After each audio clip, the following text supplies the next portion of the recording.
I want to talk to you about something that I'm very, very passionate about, and that I know that I've seen over the last 10 years make a significant impact in how entrepreneurs can increase their revenue. And I'm talking 5, 10, 20-fold over the cats that don't brand themselves and don't tell their stories correctly. So 1, you don't tell your story at all, or 2, you tell it incorrectly. So my mission today is to give you tools that you can use to cultivate your story and figure out how you should be telling that to the world. And so I'll tell you a little mumbo jumbo about myself so you know that I know my stuff. And I probably need a clicker of some kind. Oh, there we go. Green. Bam. So just some of the people and companies that I've branded or that I've done creative work for. The NBA, we did a really cool campaign. Lisa Leslie, she's a 4-time Olympic gold medalist and WNBA star. Some big world-renowned doctors and some athletes and some direct sales companies and lots of cool stuff. So I've been doing this for many, many years for people all across the board. And I've seen the difference it makes when you do this correctly. So I would love to tell you this. Your brand is your reputation. It's your most valuable asset, and it precedes and follows you. So your brand, a lot of people think a brand is like a logo, or they think of like McDonald's or those types of things, but your brand is also how people see people, both online and offline. And it's your reputation. It's how people experience you. It's how you bring what you do and who you are to what you're up to. So my question for you is, what do you want to be known for in the world? What do you want your reputation to be in the world? How do you want people to view you? And so my job is to help give you the tools so that you can intentionally craft that message. But here's the key, it has to be authentic. It can't be trickery. It can't be, oh, I want to make them think that I'm successful. I want to take a picture of me next to a Bentley because that's what I want them to think about me. That's not the key. Some people that works for. Some people are like, really buttoned up, affluent, that's their story, and that's cool. But for others, you need to say who you are. If you're the girl next door and simple, tell that story. If you're the country boy, tell that story. And because your story is as unique as your DNA sequence, it's just yours, and it's the big differentiator. No one else has it. The trick is telling it. I don't even know if the slides are what I'm saying, but I don't care. So, oh yeah, effectively communicating. So we need to communicate that effectively. And what that'll do is it'll help you attract the right kind of people. Because sometimes you can tell a great story because there's some really great people that can pitch really well and manipulate. Manipulate's not a bad word to me, but you can manipulate the situation and attract buyers and things, but here's what happens. If it's not authentic, it doesn't stick. And you wonder why you have fans or followers or customers that are always coming and going. It's a revolving door. Because you haven't cultivated an authentic brand identity that attracts the right kind of people that can fall in love and stick to your brand, right? And that all comes from your story, authentic story. So I'll tell a little bit about my story. Look at that guy. So, afro. So I was raised in Seattle, born and raised in Seattle. And along the way in my life, I've met a couple of what I call superheroes that helped develop who I am. And one of them is my mom. And man, already it's so funny. As soon as I see her face, it just triggers stuff because this woman sacrificed so many of her years to give me a platform to succeed, and it's part of who I am. And I watched her go through so many pains and struggles to make sure that her son had the right start, and together we persevered through craziness. I'm sure many of you have. Everyone in this room has gone through stuff to get to where you are today, And so that's my number one superhero. And she always told me, honey, you're amazing. You're the best. You can do it. You're a star. And so as a result, I did things as a kid, Mickey Mouse Club, and I had a boy band, and did that whole thing and toured the world for most of the 90s, and I got to see how fans get stuck to brands if you do it right. And so that was a really great run to tour the world and do that. And then from there, I got the entrepreneur bug, and I started businesses and started failing forward and trying things to try to find my sweet spot in the world. If I'm not singing and dancing and performing anymore, what can I do? How can I redirect that passion into something else? And so, believe it or not, I started real estate development. How does that even make sense? I was creative. I could walk into an empty lot and I could see possibility, and it was very creative for me. And so I did that, and I had a really, really big win during that. It was my first 7-figure year was in real estate. I met my second superhero, my beautiful wife, and here we go again, waterworks.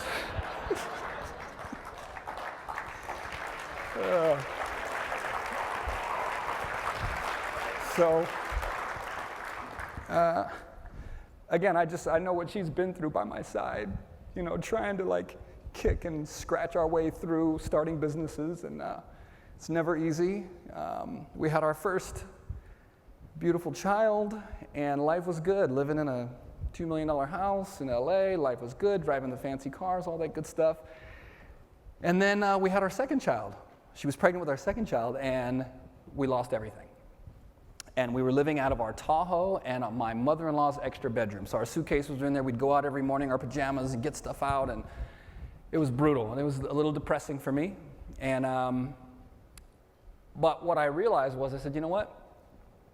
I know how to work.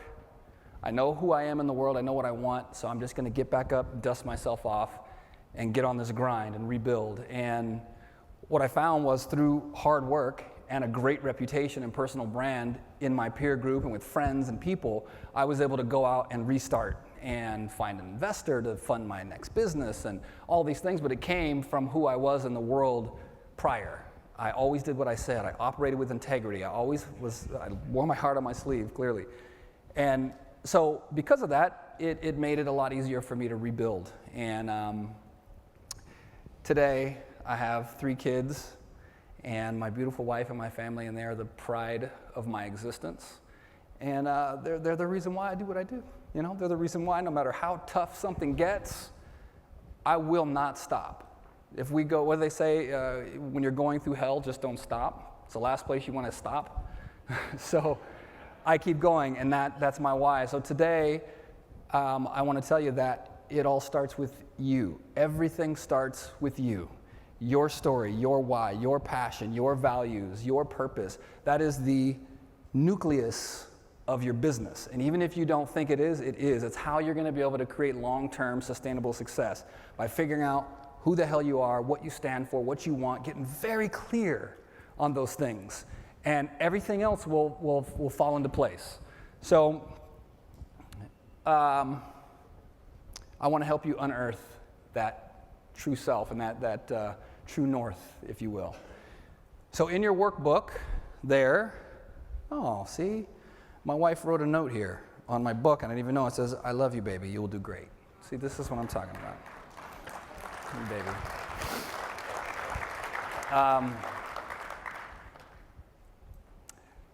So now, listen, you're not going to have to go through all this right now. This is something that you're going to spend some time with, because to cultivate your story, for some of you, you've been telling a different story. So you're going to have to rethink some things, and it might be scary, and you're going to have to talk about and think about some things that are painful for you. But I promise you that those pains and those struggles and that story is what forged what you are today. And so we're going to dig into this. The first place is to tell your story and be detailed. Now, don't judge yourself. Don't cut corners. Don't try to sound good or look good or be cool. Be real, because no one's going to see this but you. And you can do this on your own in private, but you want to really get deep. Start from the beginning, from childhood till now. Start writing down mile markers of important things in your life. Turning points, crashes, breakdowns, things. Because what we're going to do is, once you identify all the other components of your personal brand, you're going to come back and pull out the pieces of your personal story that support that brand positioning. But if you don't write it all out, you're missing an opportunity to get some gems. So just write it all out. Every great brand starts with a story. That's true. So the next thing that I want you to think about is what makes you tick. So these are things that oftentimes people don't think go into their brand or go into their personal story, but it really does. You need to figure out what your preferences are and do some self-analysis. And this will help you align with things that fit your personality, right? So I recommend a place called 16personalities.com. That's one cool resource just to do a personality test, and you'll find some interesting things. I wouldn't, don't take it all to heart. Just pull out some ideas from there and go, oh, that's interesting. Maybe you thought you were an extrovert, but you're more prone to be an introvert, or whatever. You'll find some little interesting things that you can use to tell this whole story, and it'll all come together at the end, I promise you, once we go through this all. And then make some trigger words from what you discover when you do a self-analysis and a personality test. Write down some words to remind you, oh yeah, these are the things I like. This is my personal preference, my personal style, just to trigger and remind you as you go through this work. I went too fast. Did I? No, I didn't. So strengths and weaknesses is another thing that you need to be very clear on.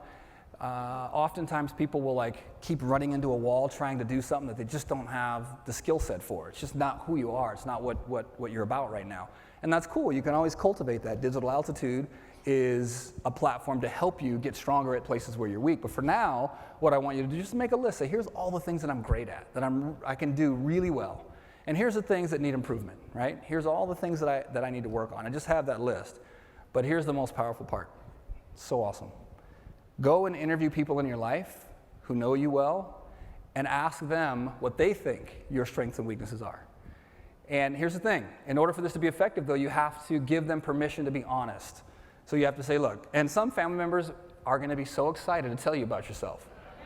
Oh, they're going to love, I've been waiting to tell you. You're an ass, or whatever. So ask them and say, listen, I'm working on myself. I'm trying to get a deeper understanding of who I am and how I come off to the world. And you know me. And I would really appreciate some honest feedback on how you see me, right? Both positive and constructive. It's all constructive. And then just let them off the hook. I know it's hard for some people because you're going to hear some things that surprise you and maybe even offend you, but don't take it personally because that's their filter, their perspective, their stuff. But you can find some themes as you talk to people in your life. You'll go, that is interesting. I never knew people saw me as inspiring. Or I never knew people saw me as a Debbie Downer. Maybe you didn't know that. But what you do when you get that insight is you can go, okay, here's how I'm coming off, and you'll know what adjustments you can make to how you deliver your message and how you come off to the world. Very, very critical component to do those interviews. So the other piece is your values and interests, and so we're going to do a little exercise here in your workbook. This is cool because you'll get to understand what things you absolutely demand in your life for yourself and which things you will not tolerate. If you're not clear on this, you'll find yourself going down a path and you're like, how the hell did I get over here? I don't even align with this stuff. Why am I doing this? Why am I saying this? Because you weren't clear on what your values were in advance. So let's go here. You should have a list of words in your workbook. I'll just give you a couple minutes to look through the list and maybe pick out 4 or 5 things that resonate with you as the absolute must-haves in your life. Integrity, honor, impact, creativity, spirituality, vision, leadership, calmness. You just want to be peaceful. You don't want any drama.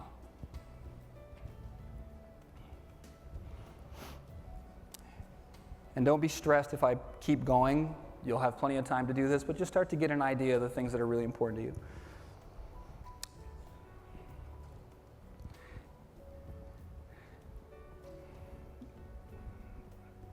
And then you'll notice in your workbook, the next piece to this is to pull out, to rate them in order of importance.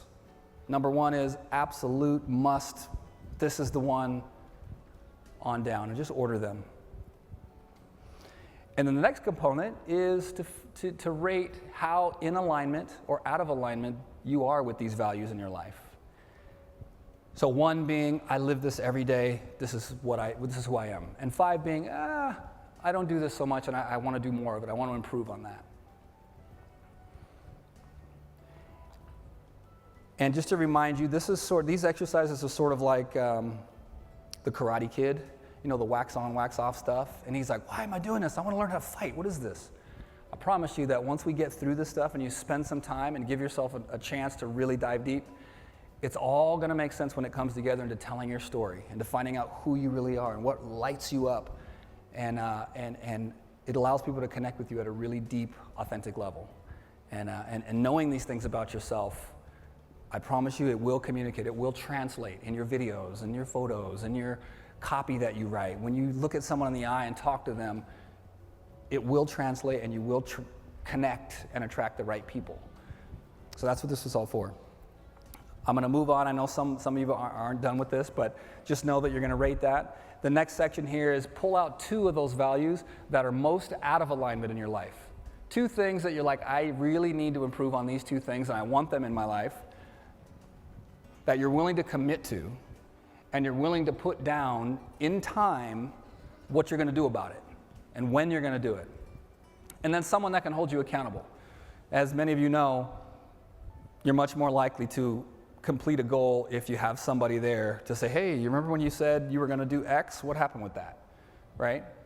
So, and I want you guys to really get through this because it's so critical. So really find an accountability partner, put a date and time on when you're going to put this into your life and start working on it and what you're going to do about it. So, for example, I'll pick out one here. Let's just say affection, for example. Sometimes I get really masculine and into my entrepreneur endeavors and I forget to be affectionate with my wife. And I'm like, I want to do more of that. I want to like hug and kiss and hold her hand and be with her and spend 5 minutes like just looking at her and talking to her. So I'm going to commit to doing that tonight. And my accountability partner is everyone, because you just heard me say it. And that's what I'm going to do. That wasn't like a fake example. It's a real deal. So let's move on. I want to make sure I just go through these and give you some context and touch on some of these things. The next thing is your passion. So it's true that when you are inspired, you're inspiring. It's just what it is. You ever run into that person who's so committed and so excited and so inspired by their thing, you're like, oh, I'm excited too, I don't know what the hell's going on. And you suddenly just get, it's infectious, right? So that's because that person is living from some real stuff, something that really lights them up. So that's what I want you guys to do is we want to figure out what those things are. And there's a great quote that says, don't ask yourself what the world needs, ask yourself what makes you come alive and do that. Because what the world needs is people who have come alive. And it's so true. The challenge with this is you know what gets you excited, you know what you're passionate about, but we need to find the passion that lies beneath. Because here's a good example. So Amy, for example, she's passionate about skydiving, right? She loves skydiving. She jumps off the plane, she's falling into the unknown, she feels alive, it's amazing. But how does she monetize that? How does she turn that into a business? What can she do? That's one of her deepest passions, right? The adventure of it all. So on the surface, she's like, well, do I become a Black Ops Marine? Do I become a skydiving guide or something? And she can't really find the connection between her business and making money and what really lights her fire. And what happens with this kind of situation is people are like, well, I'll do what I love when X, right? I'll do what I really want to do when X. And so you end up kind of going through your business, not really inspired, driven by trying to make money to get to the X, and it's elusive. You don't get there. And so we need to cut it at a deeper level. So the deeper level for her and the jumping out of a plane and the diving into the unknown is the adventure and the risk-taking. That's really what it is. She's a risk-taker.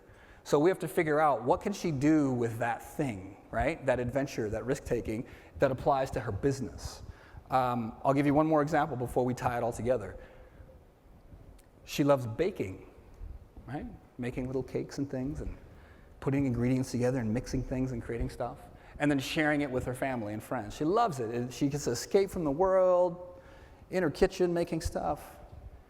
But again, on the surface, she can't do it every day. She doesn't want to bake every day. And having a baking business is brutal in her perspective, right? So again, how do we cut at a deeper level? What she really loves to do is transform raw material into something great. She likes taking things and making something new and fresh out of it. So how do we tie all that together? What's the common thread between that? Her adventure, her risk-taking, her making things and putting it together. For her, her common thread is risk-taking, adventure, making things. So she decides, as an example, you know what? I'm going to go into startup consulting. It's risky. It's adventurous, it's exciting. I get to take these newbie business owners that have an idea and help them create a company from nothing. So then she wraps all her passions into this thing that she can now monetize. And it's in alignment with what she wants to do. She can make a business out of it. So that's an example of what you can do. So start looking underneath the surface of what really lights your fire and how you can bring the common thread, the passion underneath, to whatever you're doing.